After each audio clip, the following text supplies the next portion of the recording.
sir.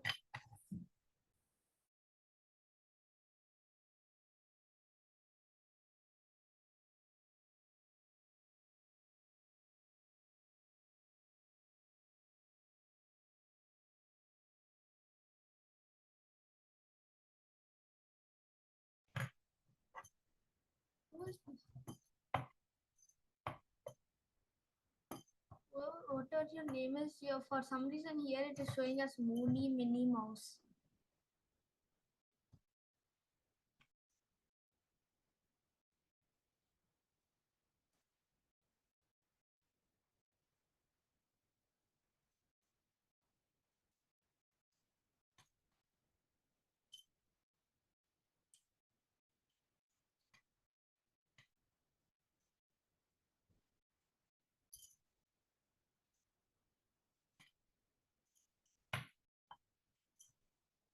So many new people.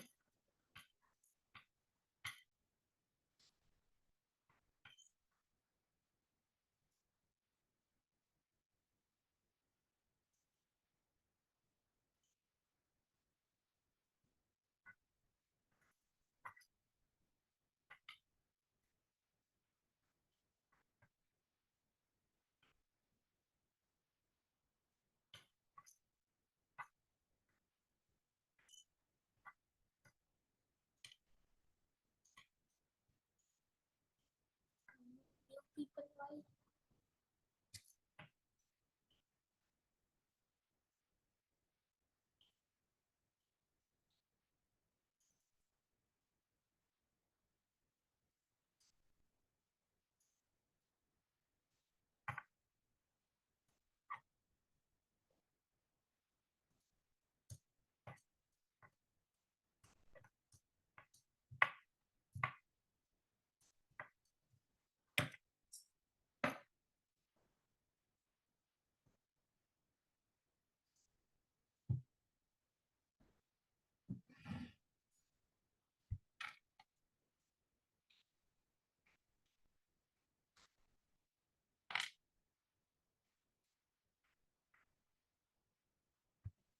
So are you done or you're AFK again?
Hi everyone, this is Support.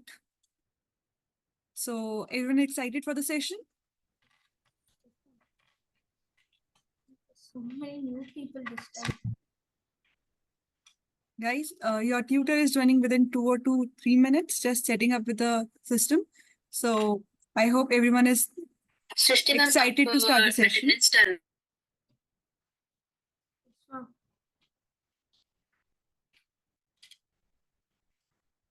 Guys, where is the energy? Here Where is only. the आज school में ज्यादा homework था? Okay, so where is your energy? So I hope everyone has their dashboards ready with the links and everyone is clear with the system. Have you went through the dashboards? Yes, ma'am. Yes, ma'am. So you are able to find your links and properly your timetable. Yes, ma'am. Great, great. Yes. Atif, you have something to say? Okay. Guys, turn on your cameras. First day, make sure your camera is turned on.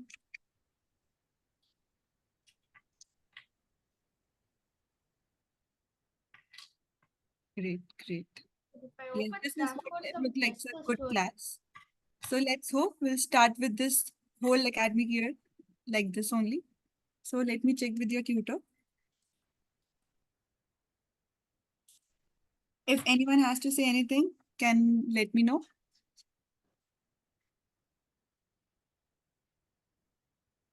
Anyone? This is support. You can reach out to me anytime. Okay. So you have your support Google WhatsApp number with you. So if you face any kind of an issue with links, with test portal, with soft copy material, so just reach out to support team. Kushagra, aren't you in front of your camera? We're not able to see you. Just a second, ma'am. I'm applying my background. My laptop is lagging out. Okay, sure.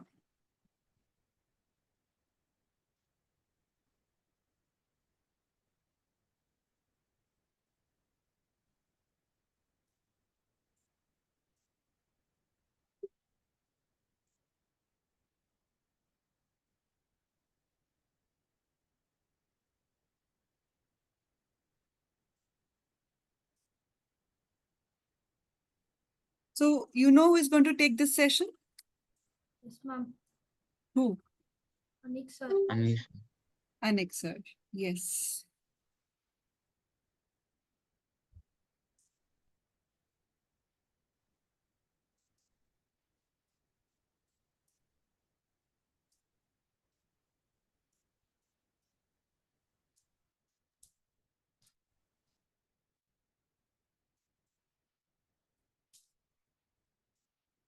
Regulares. Just gonna put that.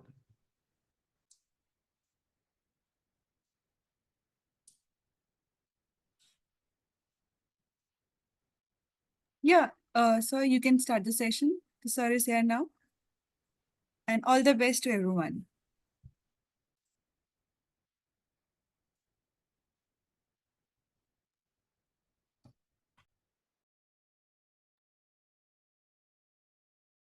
Hello guys, am I audible to you?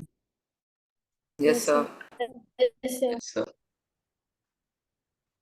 Yes, sir.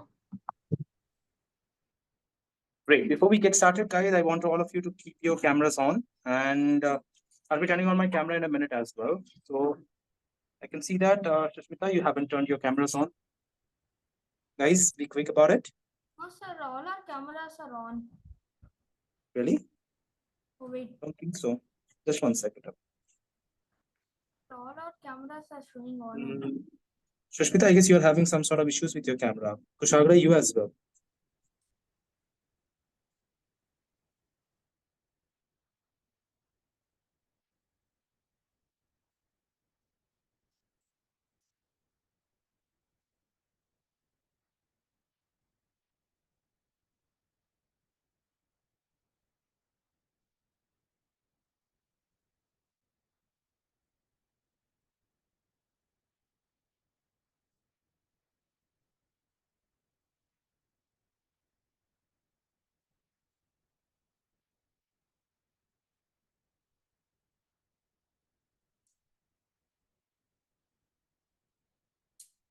many of you don't even know me.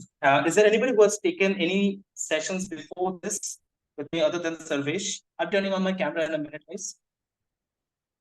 Other than that, I guess no. Is there anybody else who has taken any sessions with me before? Raise your hand. Ayush, okay. All right. Sarvesh, Ayush. Shrihita, you as well. Great. So guys, this is your first session with me for most of you. And I would like to know first, before we get started, is there anybody who is completely new to Ask IITians? Like was not there in the previous grade and this is the first time you are here in Ask IITians? Is there anybody? Rajveer. Yes, sir. Yes. Okay. And only Rajveer? No one else? Acha. Gio, Pan, Ayan. Okay, guys. See, in the beginning, it would be taking a little bit of time to understand what all things are here and how the material, the tests, and everything are being conducted. So you need a little bit of time to blend in at first. Okay. You have been added up in the WhatsApp group where you'll be having my number whenever you want to reach out to me. All right. Beyond the class timing, guys, whenever you're having any doubts, remember one thing, I'll be always available for you. So always just take a snap and send it over to me. As long as it is from chemistry, I have no issues. Don't send me history, geography questions. You can send me questions of any grade. Okay, let's say you are somebody who is willing to know some things in advance. So for them, guys, you're all welcome. You can send me any kind of question as long as it is from chemistry, right? So you'll be having my number over the WhatsApp, right?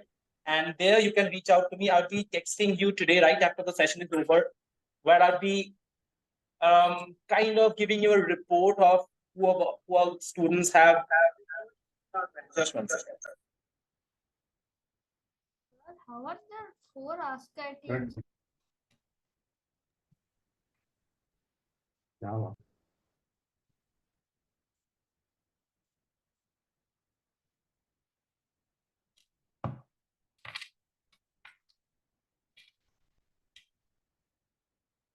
Sir, now your voice is not audible.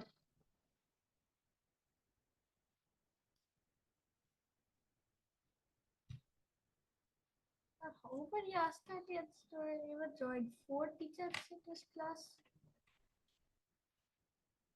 Yeah, I guess you can hear me now, right? Yes. So like I was saying, right after the session is over, guys, I'll be putting a kind of a report on how you have been in the session. Okay. So try to be active throughout the session from this day onwards, because guys, grade 9 is one of the gateway to the higher grades, right? So in grade 9, you are going to learn a lot of things which is there in grade 11 as well, even in grade 12 as well, right? And I'm going to teach you in that way so that, in those grades, things are going to be a little bit simple for you, correct?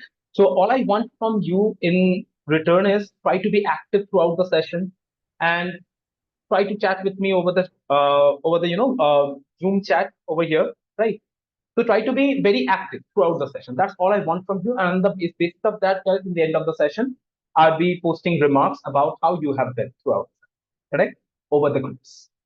Now, so today we'll be getting started with the first topic, which is the matter in our surrounding. Now, guys, before we get started with this, there are certain things that you are supposed to know about this chapter. Right? So today's session is actually a kind of an introductory class to you, but it's not like I'm gonna ask you what's your name and what do you want to become and something like that. We are beyond that level now. I'm gonna tell you what all things gonna happen throughout this year. So those who have been there in Ask IITians before, they know that we are gonna teach things in the advanced level. But in grade 9, guys, in grade 8, it was like if you learn the things in advance, it's gonna be fine. If you don't learn it, then also it's fine. Till grade 8, it's like that. But in grade 9, whatever I'm gonna teach you, guys, you make sure that you keep these copies intact with you till the future, till grade 11 and 12. Because all the things that I'm gonna teach you, they are all gonna be there in the higher grades, right? So there is a direct relationship. Let me just give you some relationship that is there in the higher grade. There is one chapter in grade 9 goes by the name of Atoms and Molecules, which is followed up in grade 11 by the name of Basic Concepts of Chemistry.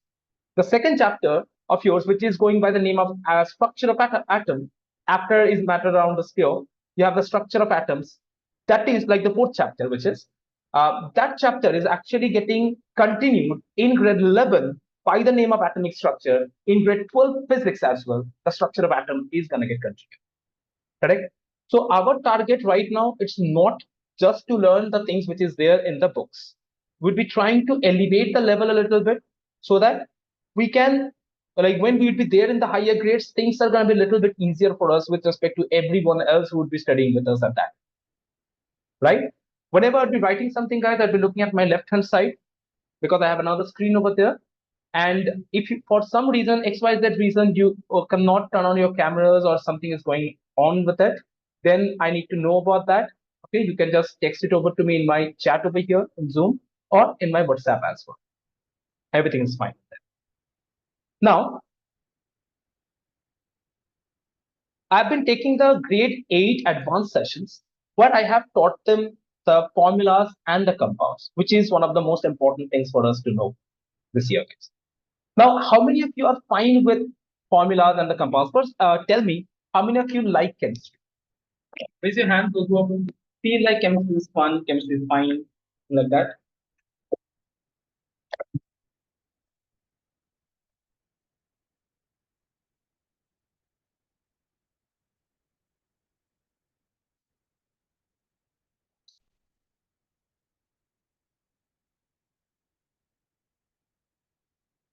Great.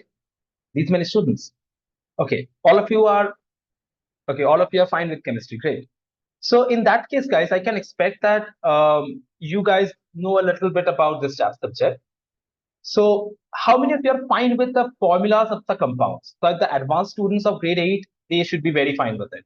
What about the rest of you? So if I give you a name of a compound, would you be able to write the formula of that? Let me give it a try, right? Let's give it a try, guys. And one thing that I want to make very clear to you guys, if you are not being able to solve a question, don't be deserted, don't be afraid of that, okay? Anyway, whatever you feel like, you just write it over to me, okay, in the chat. We will see to it, because if when you write it, only then I can understand what all things are wrong. When you don't write anything, then it's very difficult for us to understand, isn't it? So let's say, guys, I'm giving you one compound. Let's say the name of the compound is sodium, because my screen is pretty much visible to all of you. Sodium sulfate.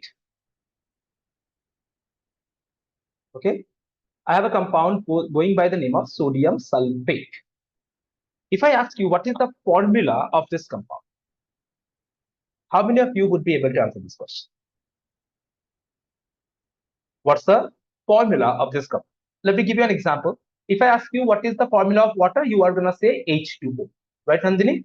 Right, Ayan? If I ask you what is the formula of, let's say, oxygen molecule, you're going to say that that is O2. Similarly, what is the formula of sodium sulfate? Those who would be able to solve it, just write it down in the chat. Let me see. Or if I chat to you, it's showing Ask Atians is not in the meeting. Let me check.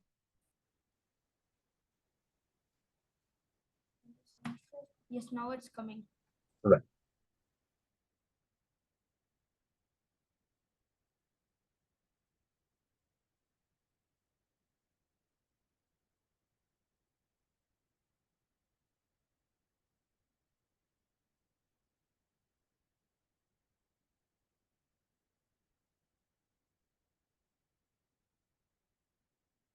Okay, I got Shushmita, I got Rishikesha over here, along with that Atif and Kushagra.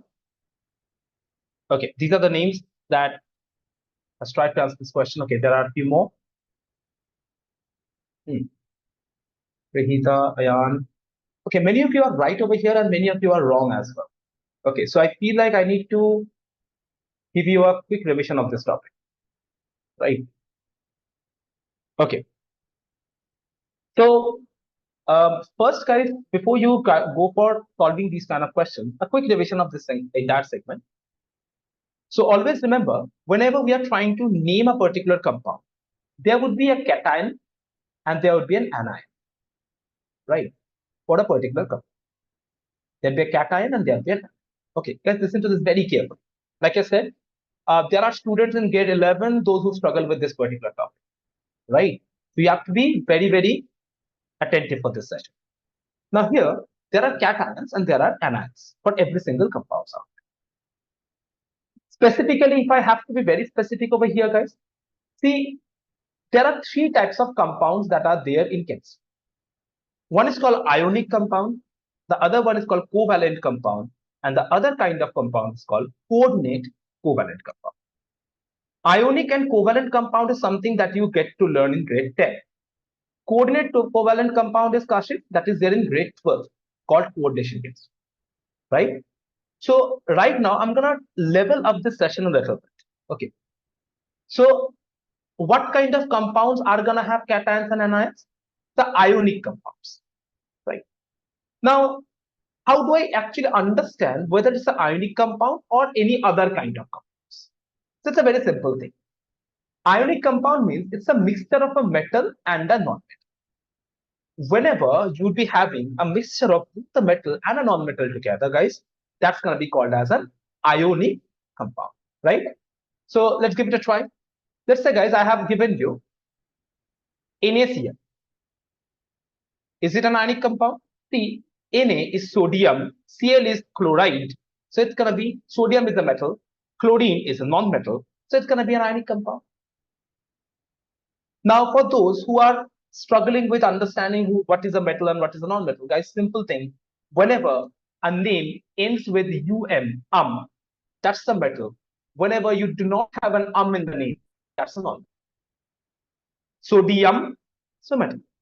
Chloride or chlorine, no in its name, so non-metal. Simple. So sodium chloride is an ionic compound. How about this compound, guys? MgCl2. Magnesium chloride. So magnesium means metal, chlorine non-metal. That's also an ionic compound. Are we getting this, guys? Let's say what is this? HgCl2. So guys, what is Hg? Is there anybody who can tell me? Whose symbol is Hg? Mercury. The mercury. Mercury. Very good. Hg. Okay. So mercury. Now, is it a metal or a non-metal, guys? So you would say, sir, there is no in the name, right, Nandini? But what's the real name of Hg, guys? What's the German name from which the Hg symbol is coming in? Hydrogyrum. Exactly. Hydrogyrum, right? So hydrogyrum has the amna from where the name is coming. You have to know that, right? That's a metal. You already know mercury is a metal, isn't it? You know it as an exception. It also applies for It also applies for iron. See, iron Fe, this Fe word is coming from the terminology ferrum. From there, we have taken it to ferrous and ferric. The original word is ferrum, from where Fe is being taken up. All right. Copper, sir. Copper is coming from cuprum. See, guys, I made this up. This is not a rule. All right. This is something that I have seen when I was studying. Like you have seen that whenever it is ending with it is a metal, most of the cases. So yes, 99% cases it would be true. There are 1% case when it is not true, and you are never gonna see them. Like deuterium. Deuterium is a isotope of hydrogen. What is isotope? These are the things that we're gonna discuss as well later on. So deuterium is not a metal; it's non-metal. Uranium. Uranium, you have heard about it, right, guys? Uranium is a like atom in the atom bombs we use uranium, isn't it? So that's also not a metal, that's a radioactive element. So see, if we talk about things, then we can talk about these kind of things throughout the day, but we have to be precise. So whenever something is ending with that's a metal. Whenever it's not, that's a non. This much we are all clear. Now HgCl2, so it is also an ionic. Correct. Now when I write H2O, is it a ionic compound, guys? Hydrogen, oxygen. No in the name, right, Ayush? That's gonna be a covalent compound. We're gonna call it a covalent compound.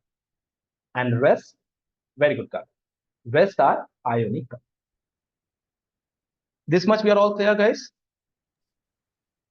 Sir, then what is coordinate covariant? Give me some time to teach you that. That's a little bit higher level. I'm going to teach you on the basis of how you perform in the classes. If you give me some sort of confidence to take you through, I'm going to take you through. Right? So what am I going to teach you? That is dependent on you guys. If you're doing the homeworks, if you're giving me the, showing me that much of compassion, then definitely I'm going to teach you things that none of the grade 9 students are capable of knowing. Right? Now, Maimuna, it's clear? Atif, clear so far? Great. Yes, Now, sir. whenever we are talking about, Ayan, whenever we are talking about ionic compound, doesn't that sound like it is made up of ions? Right? It sounds like that. Right, Diana? So we call it, it's made up of ions.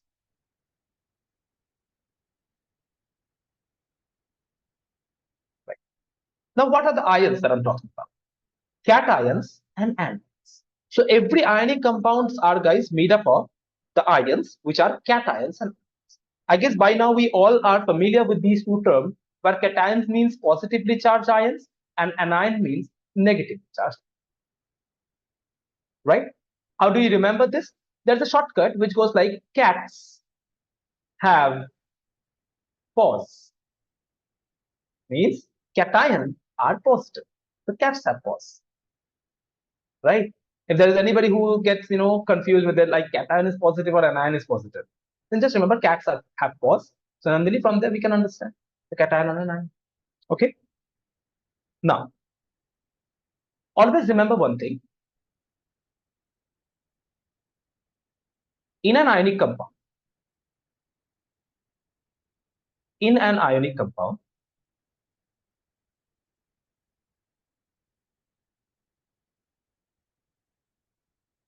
generally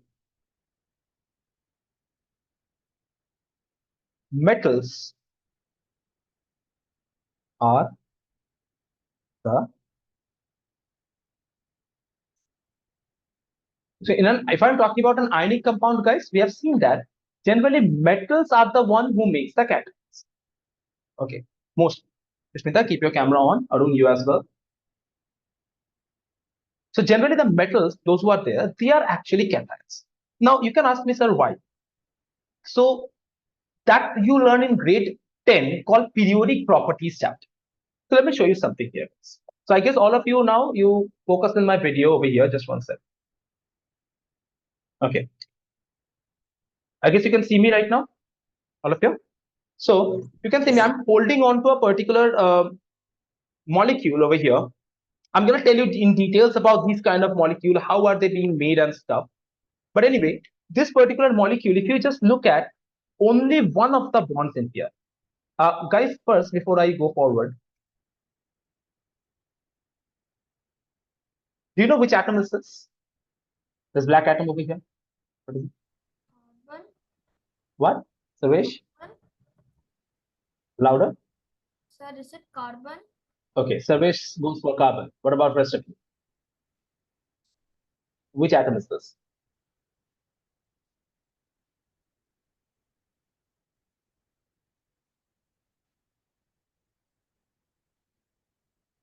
I'm not asking for the molecule, Shmita, just the black atom. Who's that?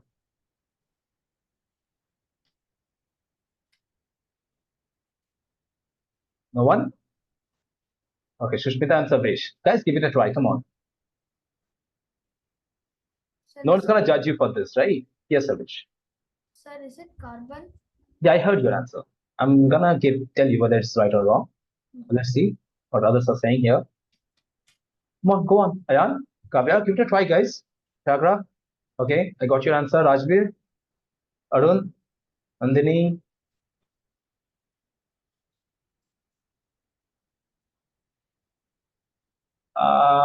All right.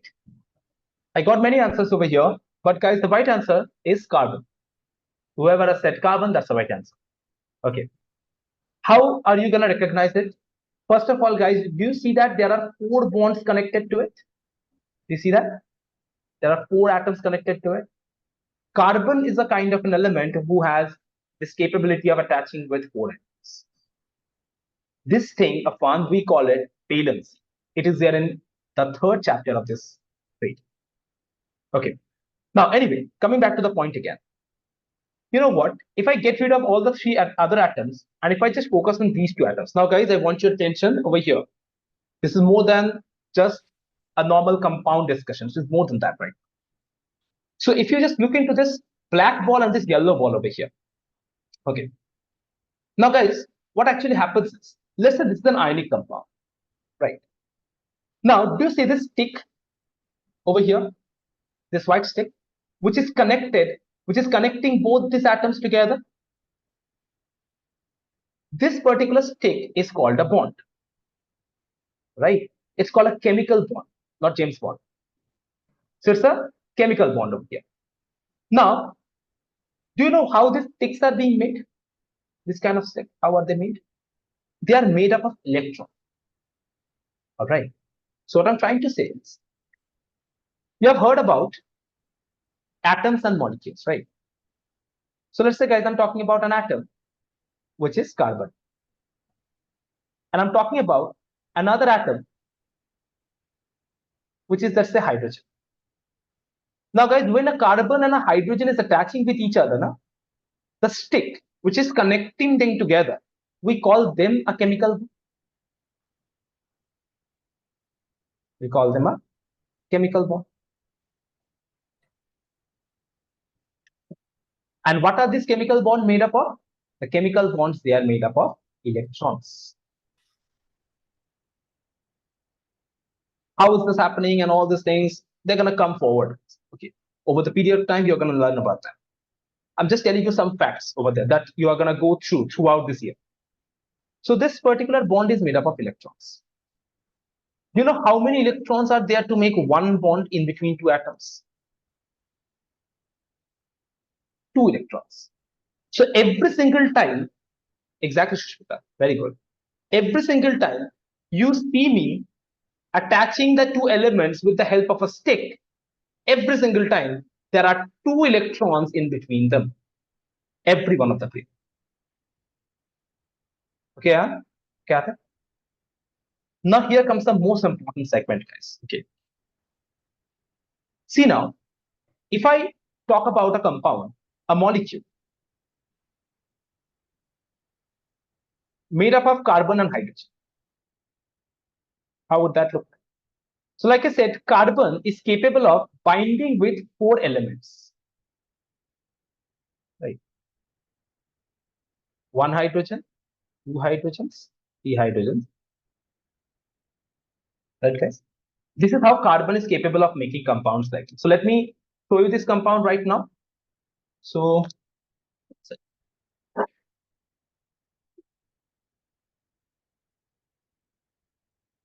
this compound that I've drawn right now, you are looking at it right now in my video. Okay. The carbon with 4 hydrogens. Okay. The white balls that you see, they are the hydrogens, guys. And the black ball is the carbon. So do you see that? 1 hydrogen, 2 hydrogen, 3 hydrogen, and 4 hydrogens. Right. I'm asking you to closely look at it. Because, guys, the shape of this molecule is not normal, isn't it? It has a pyramid-like shape. In grade 11, the most weighted chapter called chemical bonding, there you're going to learn how to make these shapes. I'm going to teach you anyway in grade 10, right? So this particular shape that you see, that is made up of this carbon and hydrogen structure, every single sticks that you see, they are the chemical bonds, and they are made up of 2 electrons in each of the cases. So guys, if I ask you, in total, how many electrons are there in this compound? What would be your answer for that? 8. That's right. Kavya, 4 bonds, na? 1 bond, 2 bond, 3 bond, 4 bond. So 4 bonds means, guys, total of 8 electrons. Did we understand this? Sir, Yes, sir. Very good. 2 electrons over here. 2 electrons over here. 2 electrons over here. Also. So total we have 8.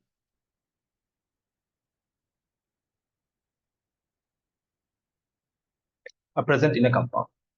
Now, those who have done the advanced topics in grade 8, I guess guys, you have heard something called octet rule, right? This is exactly the octet rule. Sir, by the way, I have one small doubt. Mhm. So you told electrons are just like small, really tiny balls, but Mhm. these bonds look like lines. How can two balls make the line? Right. For that, you have to visualize this a little bit better, man. See, electrons, you are sure, you are correct. They look like balls for you right now. You are in the, in the grade 7, 8, 9. That's what you learn. Now, from today onwards, always remember electrons are not particles. They are the waves. Now, how do you actually understand how the electrons are? So, guys, I guess all of you have a ceiling fan over your head, right? If it is turned off, I guess you can see all the 3 blades of the ceiling fan, don't you? You can see it, right? It's pretty much visible. That's how you have been seeing electrons all this time. But now I would ask you if you can turn on the fan and see what's happening. See, the moment you turn on the fan, right now the ceiling fan looks like this.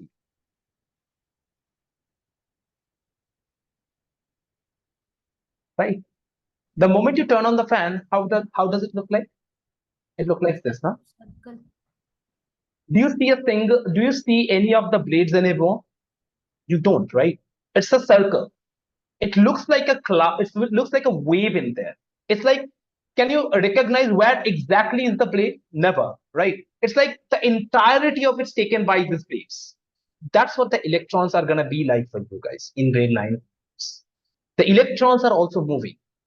So they are particles, but as they're moving, they don't behave like a particle. They rather behave like a cloud. They rather behave like a wave. Sir, so there's no orbit, then there's only these lines, bonds. There is no. Sir, so the electrons don't orbit around the nucleus, then they only do bonds. The topics that you have learned so far, for that electrons are revolving around the nucleus. That's true. But in the more you go deeper down in chemistry, yes, they are not particles at all. They are not revolving around the nucleus at all. There are the different kind of things that's gonna come. If you want to know more about it, just stay back after the class with me, or you do one thing: learn about the Heisenberg's model of atom. You know everything that you need to know, right?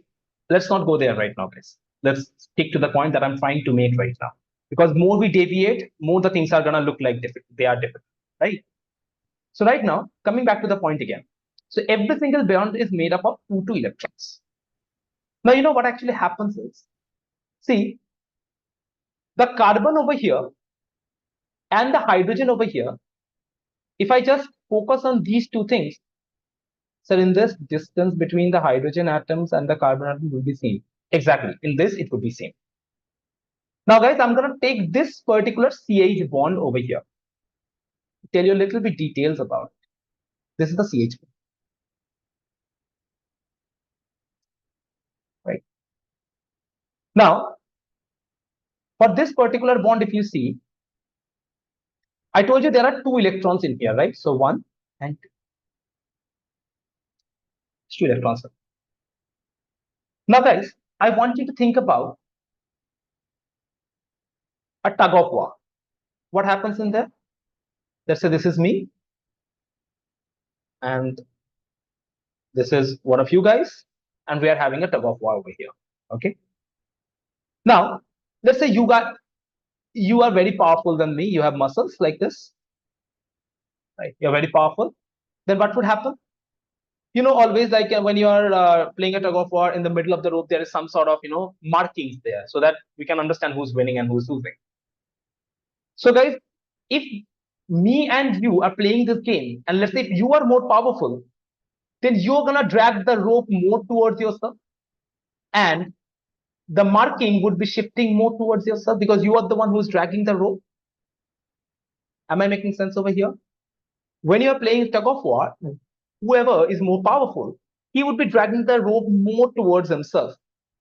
Correct? So this is what it's gonna look like.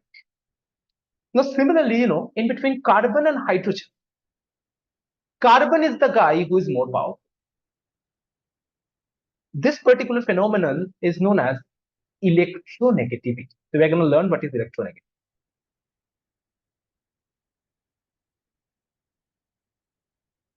What is electronegativity, guys? Electronegativity is a phenomenon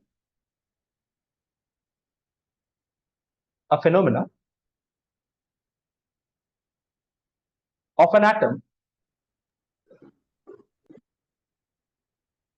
to pull the bonded pair of electrons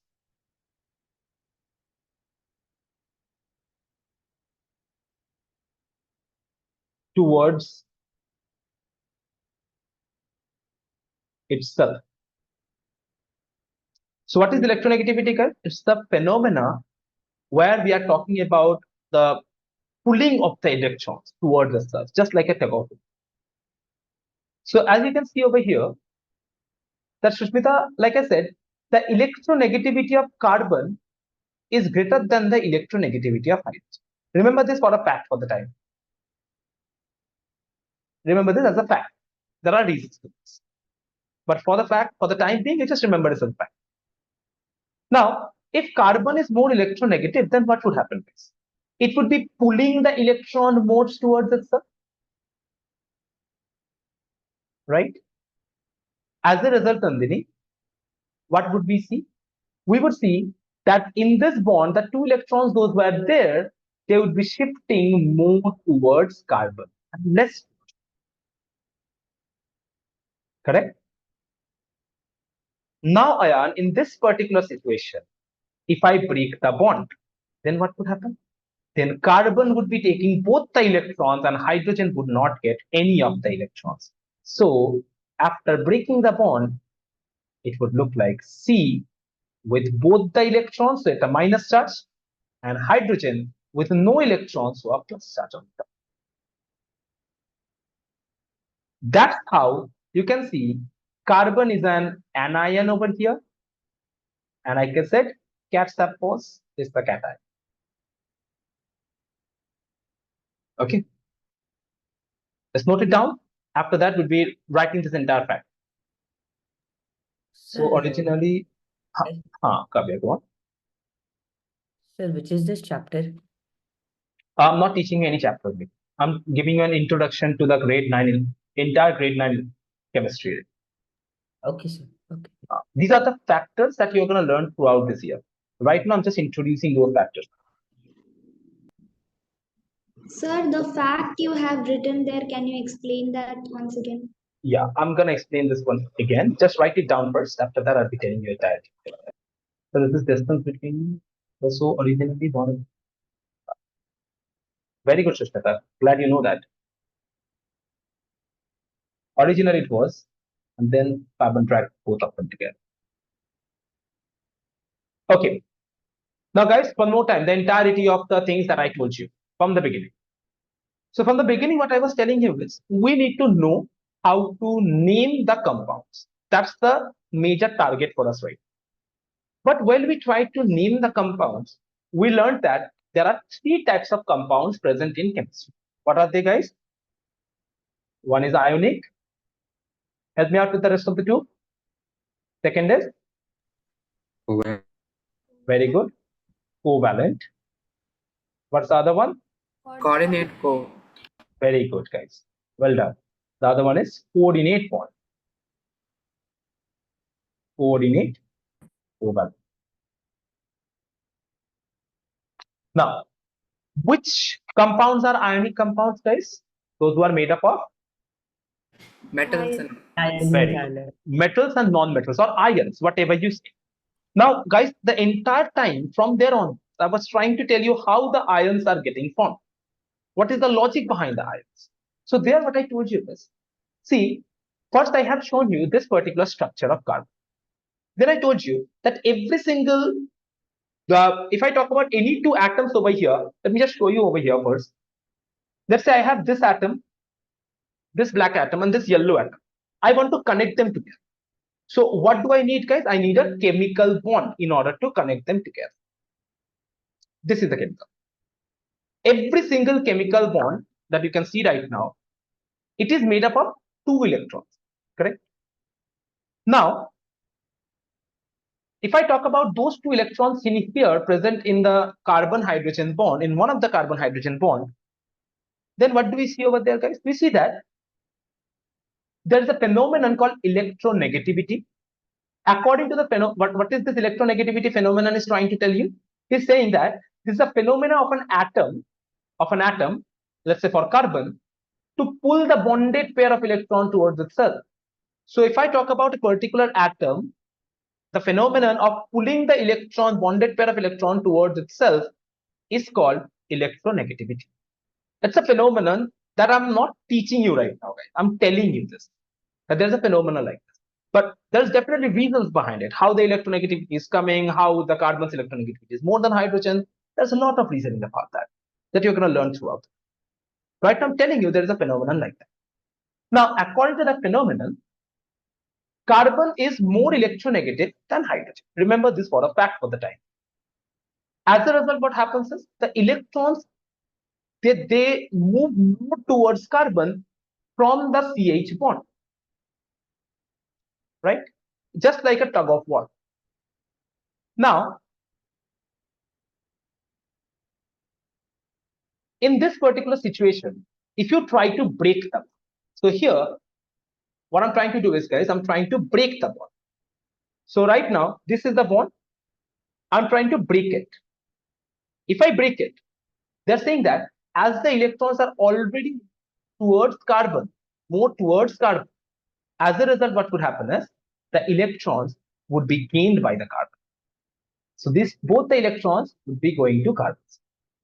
As a result, carbon would become an anion and hydrogen would become an cation.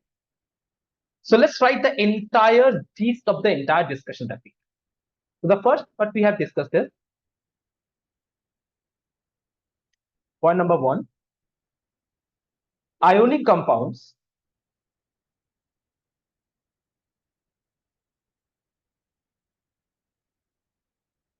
are made up of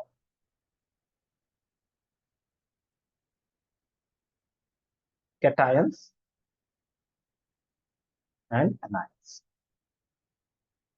That's the first fact that we learned. Then the second fact is, in a bond,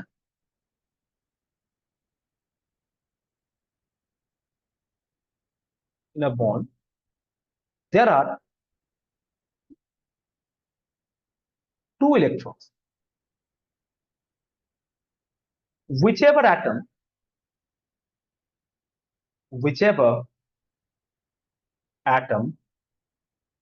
is more electronegative,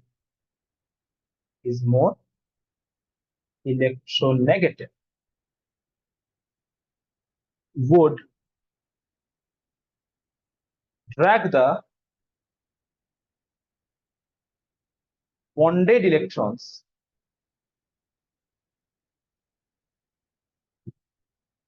towards itself. So in a bond, there are 2 electrons. Whichever atom is more electronegative would drag the bonded electron towards itself. In this situation,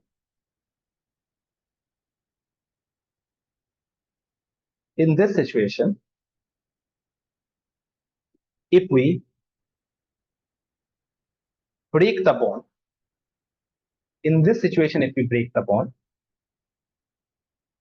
then the more electronegative element, I'm just writing it as En in short, more electronegative element would become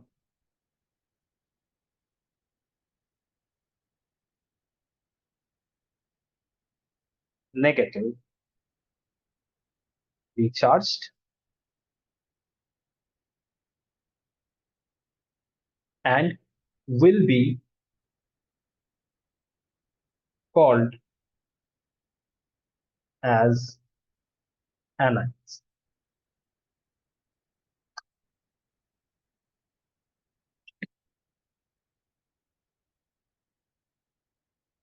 The other element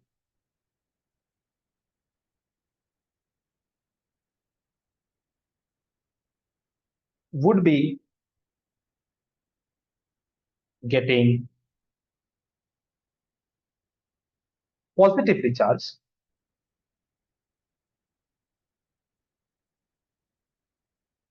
and will be called a cation.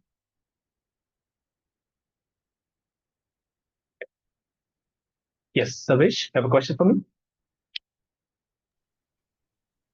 So I don't have a question. Oh, you can lower your voice. What to raise hand? I think I forgot to lower hand. Right. Ayush, do you have a question for me? Sir, I understood that the carbon can be negative, but then how can hydrogen be positive? We are not taking electrons from hydrogen. We do. We are. But Actually, those two electrons that you are telling, are they from their compounds they are from the elements, exactly. or elements? Right. They are. So each one from each. One from each. One, this out of these two electrons that you see, carbon has Yeah. given one and hydrogen has given one. It's just like a business. It's like you give me 20 rupees, I give you 20 rupees. Together we have this 40 rupees and we are going to become business partners. So just like that, carbon and hydrogen are business partners, right? So both of them has given one electrons to make this. Okay. It's their, And what if they don't become stable? Maybe after giving one and their octon is not full oh, and they become unstable. right.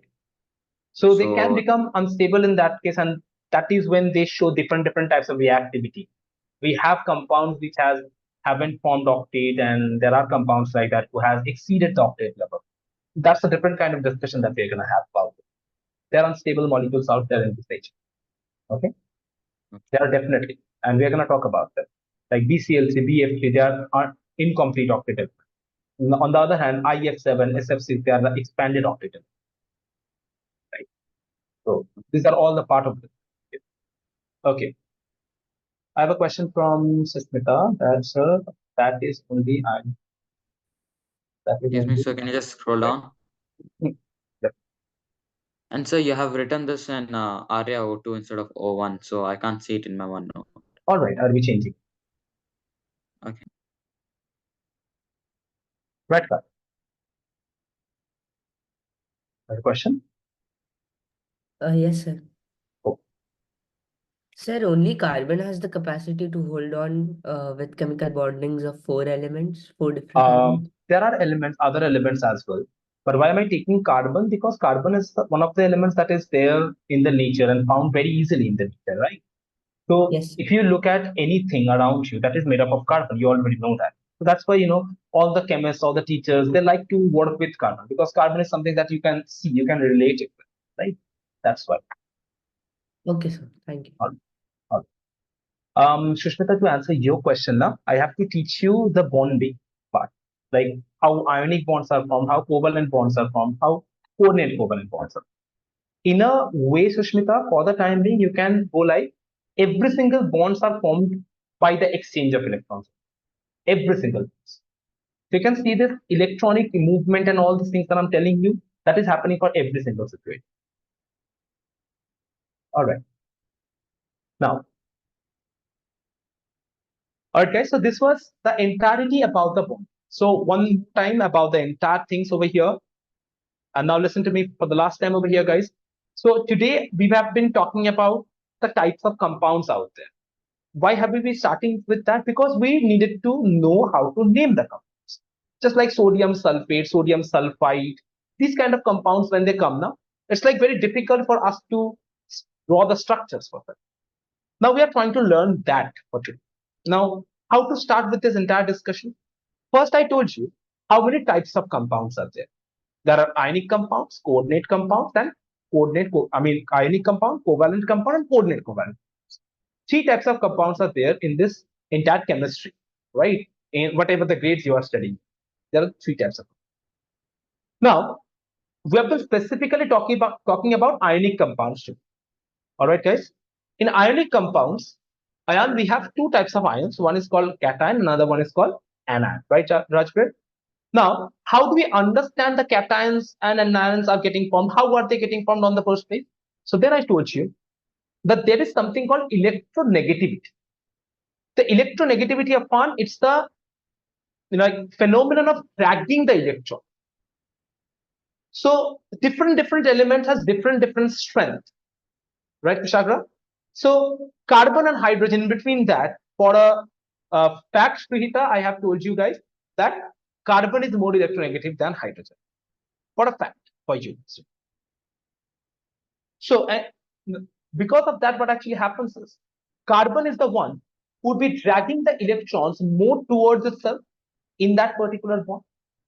As a result, the electrons would be more shifted towards carbon. Now, if I break this bond, then carbon would be getting both the electrons and hydrogen won't get any. So that's how you get the cations and anions formed.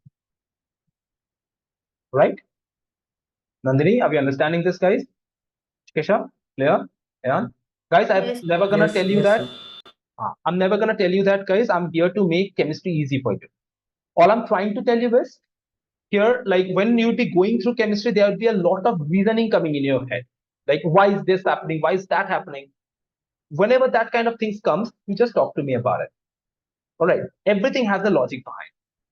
When you try to learn things in advanced level, guys, at first you would find it a little difficult. See, our main target is to going ahead of others, right? So there is something that I believe in. If you want to achieve something that no one else is achieving, you have to do things that no one else is doing. I guess you can also understand, right? So for a reason, guys, the sessions would be a little bit elevated in the levels. It would be kind of, more you spend time with me, you would be able to understand it better. Right now, we are looking at 50% understanding. So right now, after the session is over, all you have to look for is whether whatever I'm saying, 50% of that, whether you are getting or not. That is more than enough for the first session. All right. More of the time, we'll be spending more and more time with each other, and things will be very, very clear for us. So now, like I was saying here, so because of that, the ions are getting formed.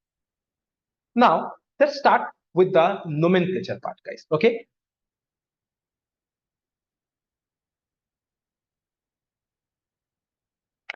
So how to give namings to the elements?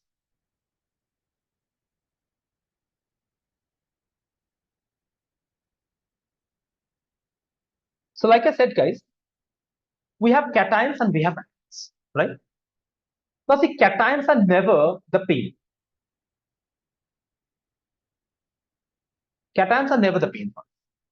Because the first thing is, if I talk about any compound, let's say I'm talking about NaC, and let's say you want to know the name of this. Who's the cation, guys, over here? The metal is the cation. I have told you for a fact, right? Metals are always going to be the cations here.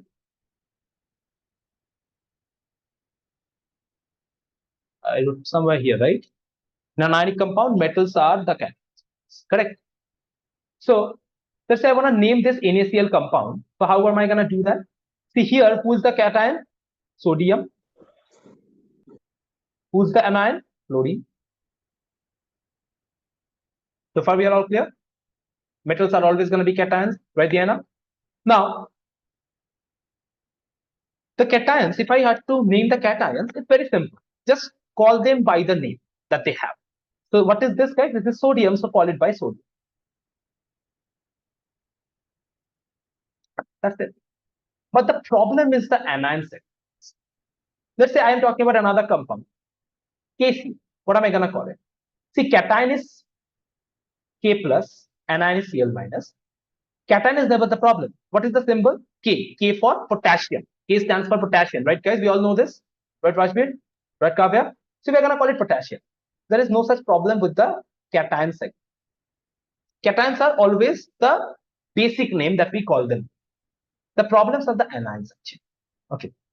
So what is the rule are there for the anion? So now you give the heading for anions.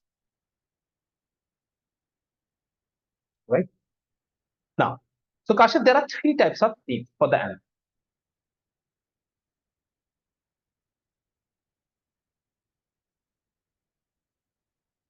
What are they, Sarvesh? What are the three names for the anions? Ionic, Ah, cobalt, that's the different types of bonds, better. I'm telling you what are the different types of ions. I taught you this in grade 8 advanced sessions. Forgot? But do you mean radicals? Anion is a kind of a radical, but for anions only we have three types of names. Okay.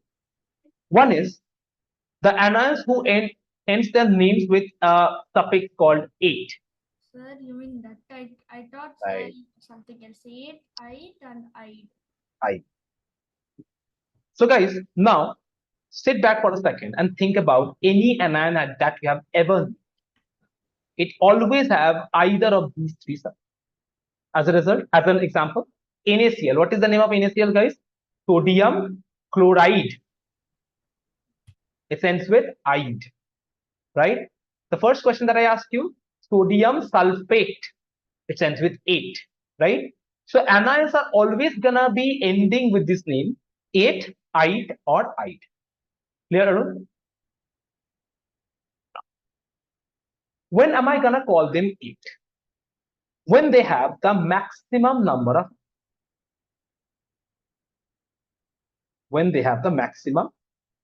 of oxygen. We are gonna call it 8. When am I gonna call it 8? When they have one less oxygen than. So whatever the number of oxygens are there for 8, if I have one less than that, that's called ide. Okay. What is ide? When we have no oxygen.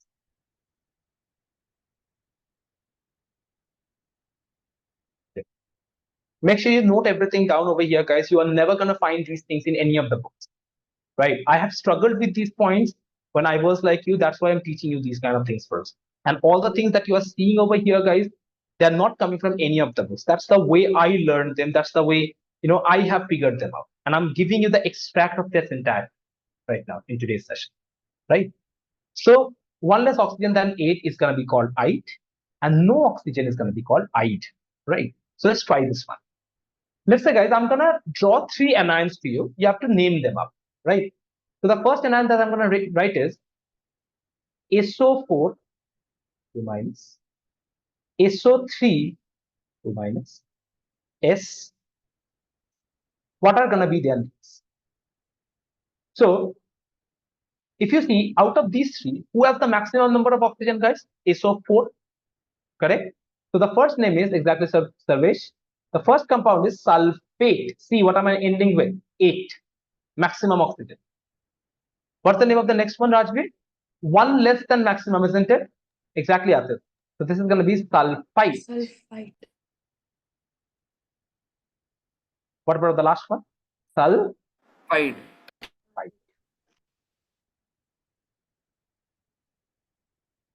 Let's try it again.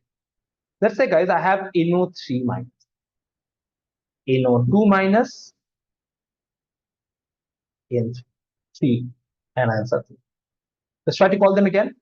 What about this compound, guys? This is called nitrate. That has the highest number of. Correct? What are we going to call this one? We are going to call it nitride.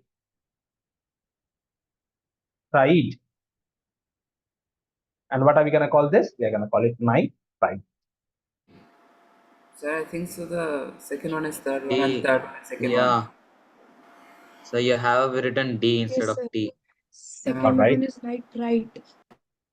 Glad that you have understood that then, guys. As you have understood, that's why you have figured out my mistake here. Okay. Great work. So it would be IDE, ITE. This would be IDE. Nitrate, right? Right. Let's try again. PO4 3 minus, PO3 3 minus, P3 minus. So the first one is phosphide. Next one is phosphate. phosphite. Sir, And the again last one. made mistake. Sir, Did again, I? First one is first one phosphate. is last one. Phosphate and Sir, last one first is phosphite. Oh, all right. first one is phosphate. First one is phosphate. Okay. Phosphate, phosphite, phosphite. That's fine. Sir. Great. Yes, sir. Good work, guys. Okay, let's see. How long is it gonna go? ClO3 minus, ClO2 minus, ClO minus, Cl minus, ClO4 minus. What would happen in this equation? Let me write it properly, okay? Not like this. Write it one above another. So like Sir, how do we understand the maximum ceiling? the maximum what? You know, the maximum oxygens, Oxygens. the limit. How do we understand that? Not in this session. You'll be understanding it in the next session. Sir, are my answers correct? Expecting surveys to get them correct. Let's see.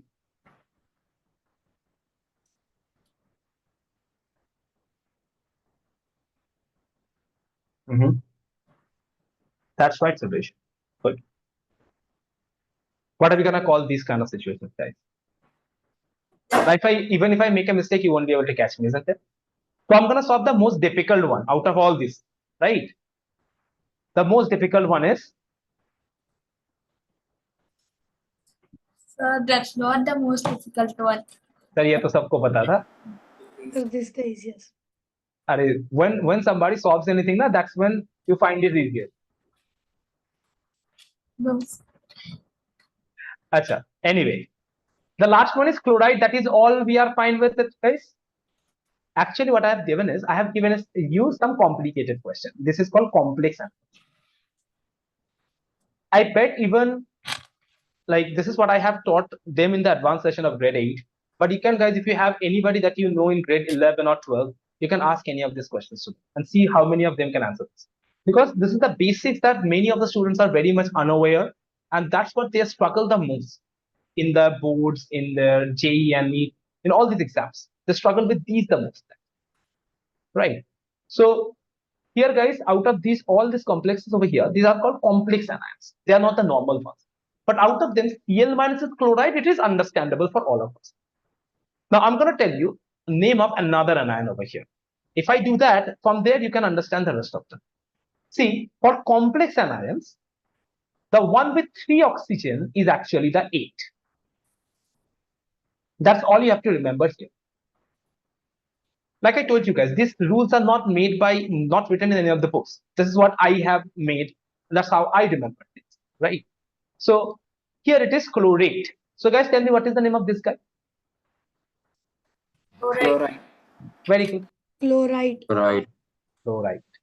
Now we are left with 2 of them, which is on the top.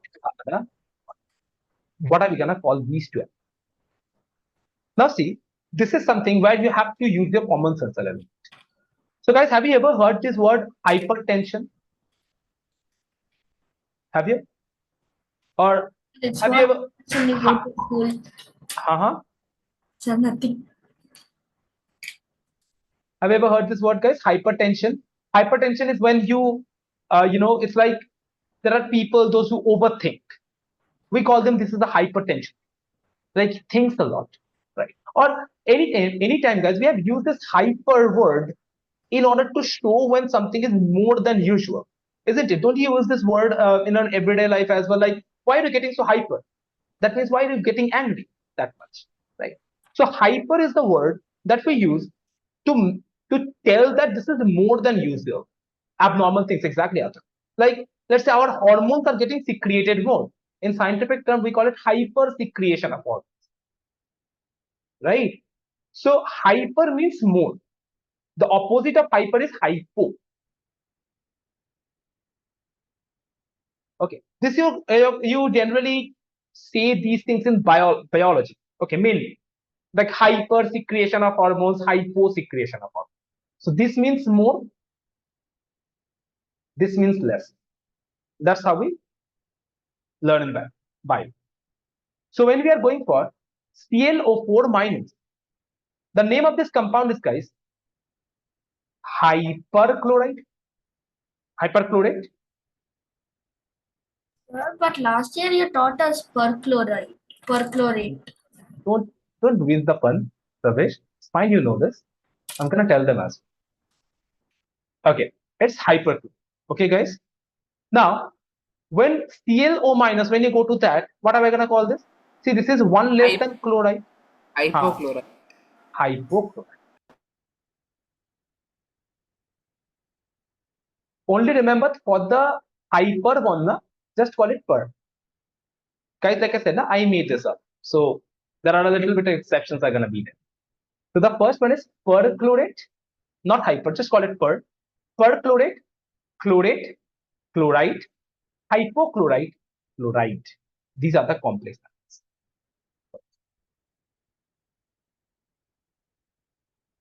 For SO4, PO4, beta, they are the normal ions. They are not complex.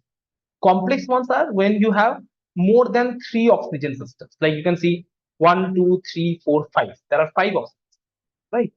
Successive systems. So they are the complex. Sir, so every time we get complexes, we take one less than the most one for Right. chlorine. This for 8. Yeah, that's all. Right. Let me give you another question for complex anions over here. SO4 does exist here, but we call it sulfate, na? I didn't get your question.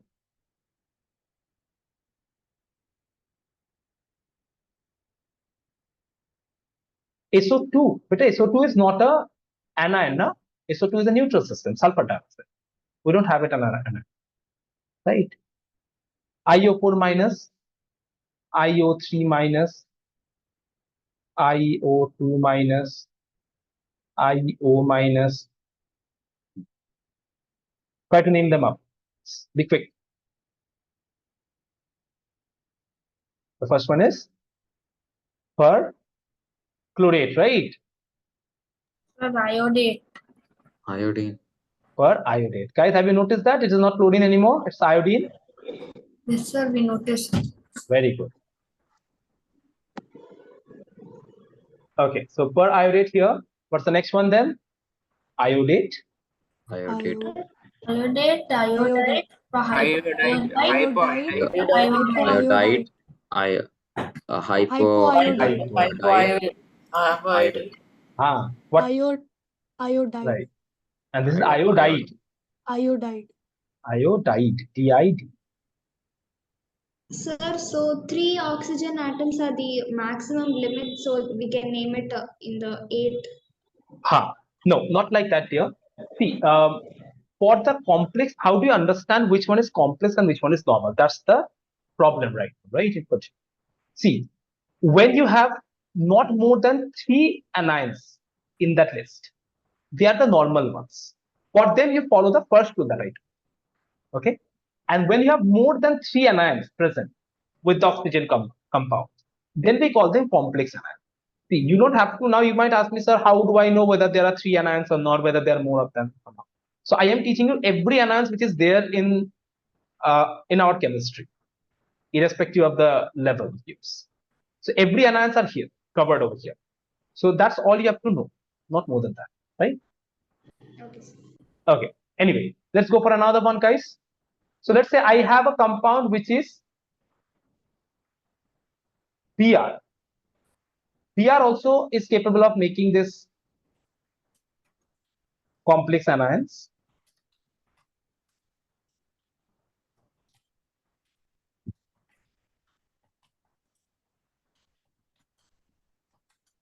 Okay. So I think you don't need my help for this question. Yes, sir. Perbromine. Per? Bromide. Sorry, bromide. Sorry. The next one is? Sorry, bromate. Bromate. Bromide. Bromide, Hypobromite, and then Bromide. bromide. Hypobromite. Hypobromite.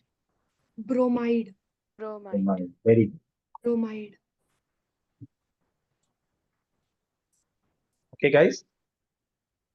Now, let's see how good are we now.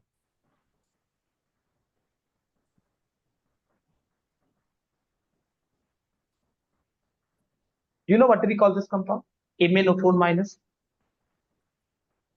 per Manganate. manganate. Manganate. Manganate, NATE. 8 na?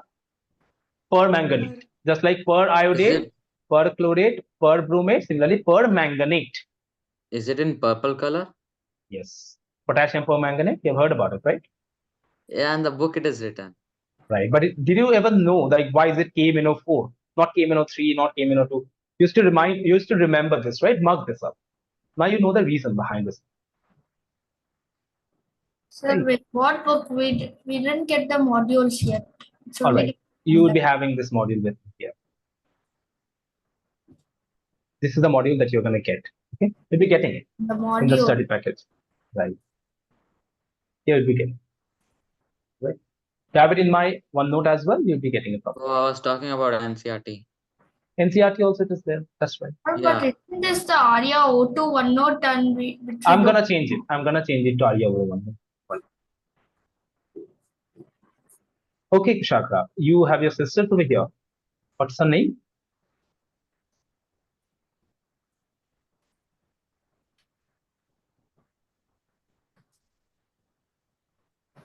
Your spare brother. Okay. I'll never knew that. All right.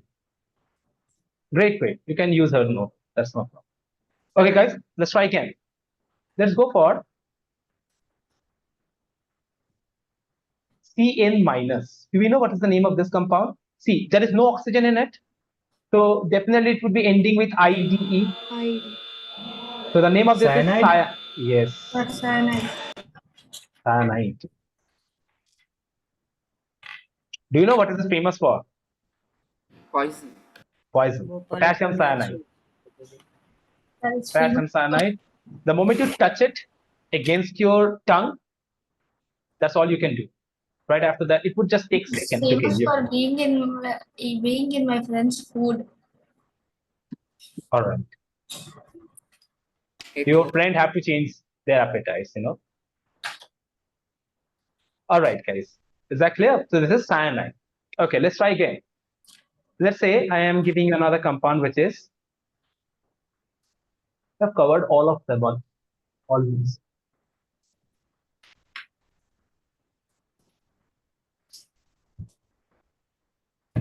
Most all the anions are covered. Ca, MnO4, Cl minus. Guys, mostly these are all the anions that you're going to see till the higher grades amount, right? That's all you need to know. So let's give an entire topics that whatever I've taught you a quick revision. In the coming class, I'll be telling you how to name the compounds, and that's going to be that. And then we'll be starting with the first chapter, which is the matter and mass round, right?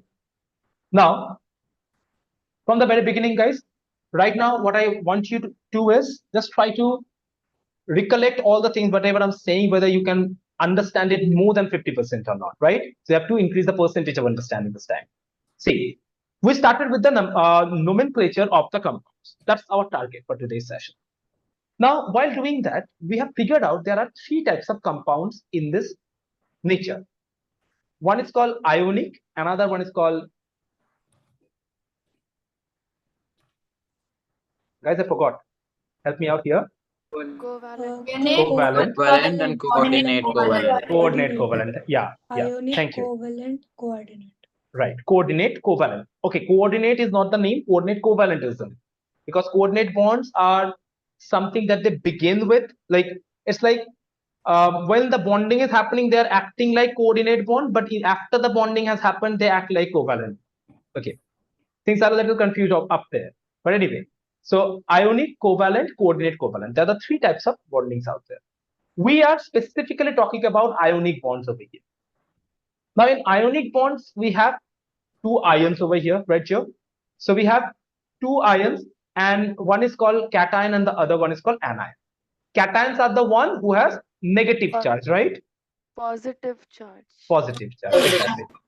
Okay. That have Cations are the one who has positively charged. Anions are the one who has negative charge. But how these anions and cations are getting formed on the first place? So there is a phenomenon which is called electron affinity, right? no negativity. Electronegativity. All right. So there is a phenomenon called electronegativity. What is about this phenomenon?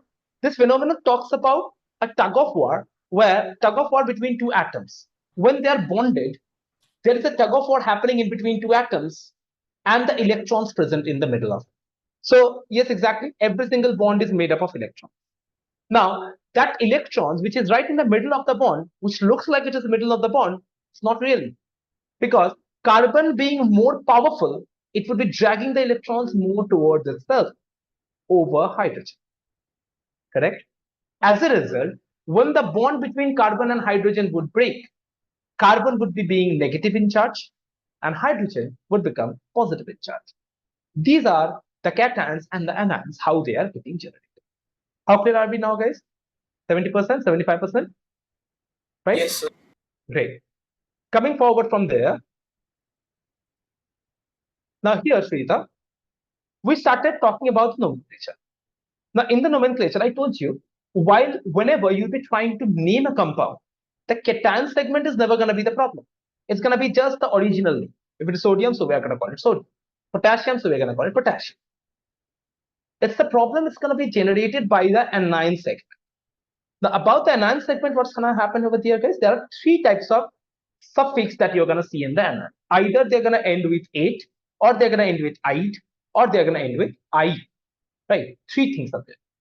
Now, when you look for the normal anions, the maximum oxygen is 8, then I, then I.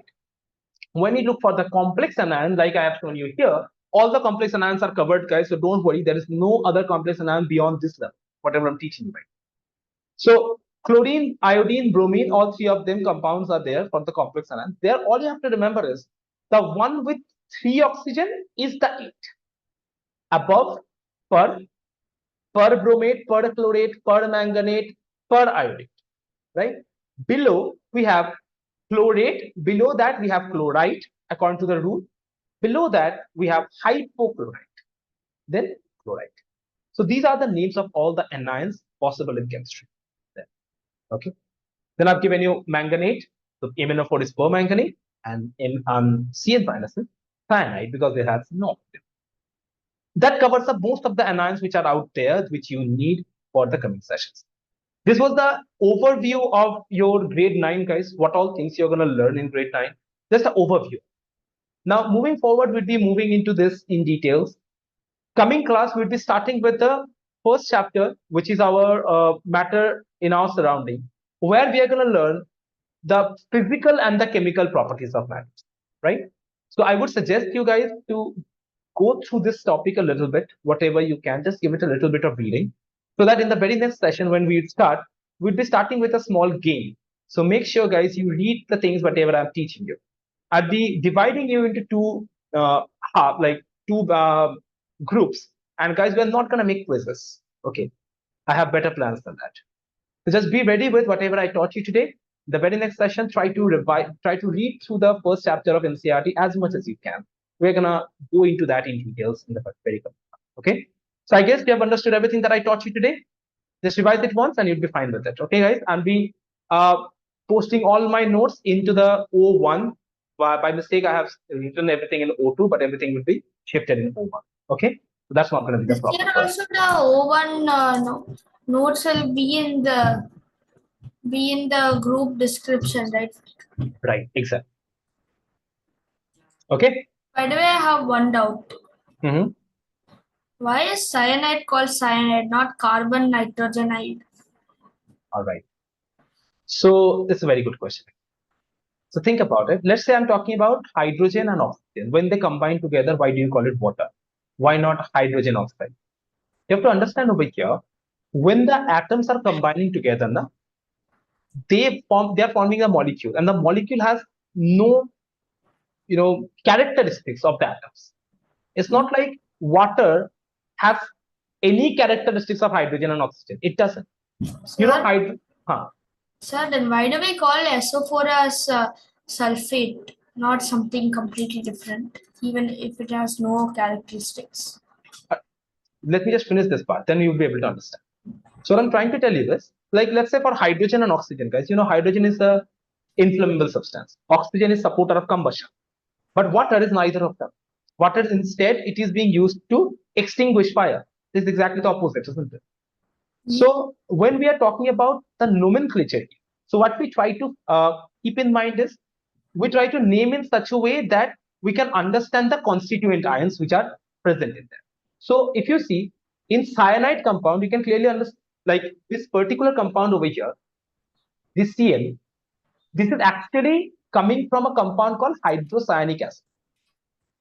This is the originality of this molecule. Like in the nature, we found in this form first. Hydrogen cyanide was the name of this compound, or you can call it hydrocyanic acid. So from here, we started calling it cyanide compounds. So if you want to know the reason behind all the names over there, guys, definitely you can understand the nomenclature is not originated by any one person or any one group of scientists. It's coming from different parts of this world, right? So they have given the names according to their findings. Like, you know that in the entire periodic table, there are so many elements and they have different names in there on the basis of the scientists. There is Mendelevium, there is Rutherfordium. So when they found it, they named it accordingly. What we are doing over here is we are trying to find a relationship in such a way that we can remember the structures and the names. There is no such rules to remember the names at all. Like I said, these are all the rules are made up by me. Right. All right, guys. See you then in the next session. I'll be posting in the group how your performance and everything was. Okay. That would be it for today. Bye, everyone. Sir, I have one question. Yeah. You can stay. Others can leave. Those who doesn't have any question, they can leave. If you have a question, guys, you can definitely stay. You're welcome, beta. Bye. Sir, by the Yes. way, next class, okay, sir. Bye, sir. What? Bye, sir.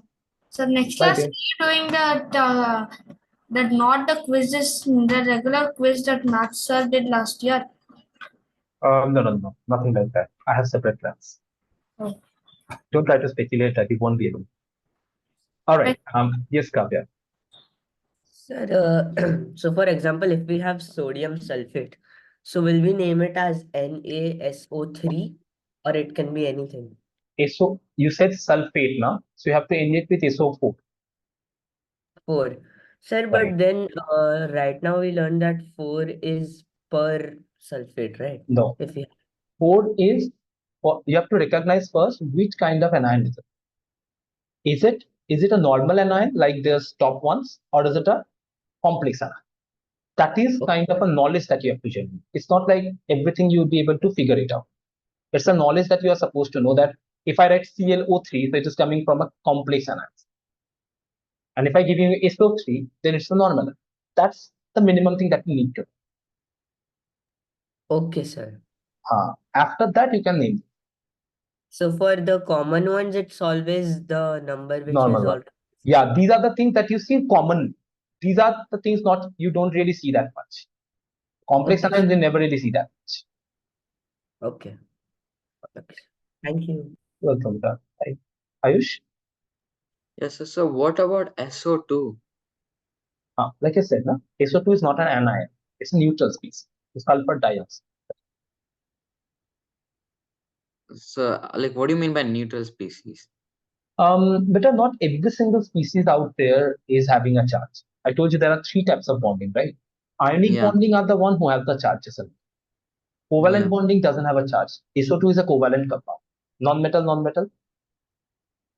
So they don't have this kind of nomenclature. Their nomenclature is different. I am teaching you the ionic nomenclature. So so you mean the SO2 falls under covalent compound? It is a covalent compound, isn't it? Non-metal. Ionic compound means metal non-metal. No? For metal non-metal system, you name it in this. Okay. And sir, I was having this doubt. Can you explain me effective nuclear charge? Effective nuclear charge. So actually what happens is, you have a little bit of idea about nuclear charge, don't you? Yeah. So let's say, nucleus is dragging the electrons, right? from the nucleus. Yeah. There are the protons, they're dragging the electrons. Now, let's say I am turning on the light of my flash over here. The flash is going straight to your eyes, right? Yeah. This is how we think the nuclear charge. But actually what happens is there are many orbitals present in between the nucleus and the electron. There are many What did you other say, things sir? present. Orbitals? Yeah. It's like K11 shell, you know? Yeah. So let's say KLM this is my and nucleus. This is K shell. This is L shell. This is M shell. Right? Now, if you see here, let's say I'm talking about an electron present in this M shell. Would you be getting the entirety of the nuclear charge? No. That nuclear charge would be shielded by K shell a little bit. Then the rest of them would be going to L shell. That would be shielded a little bit by L shell. Then after that, the rest would be going to M shell. yeah. So this is called effective charge, and this is the nuclear charge. So the pulling, you mean the pulling power reduces by Exactly. each shell? When you go, yeah, it reduces by when you move away. So that is why more elements can fit between the spaces between the shell. It increases. No, better. No. Elements cannot fit in between the shells because the shells are inside the atoms. Right? You are mixing things together, right? See, No, we I are don't mean talking about elements. I mean electrons. they don't come again. I don't mean elements. I mean electrons. Yeah. What was your point then? The electrons are fitting in between the shells. Yeah. They're not fitting in between the shells, but they are fitting in the shells. They're on the shells, like the way I have drawn in M shell. The electron is over the shell, right?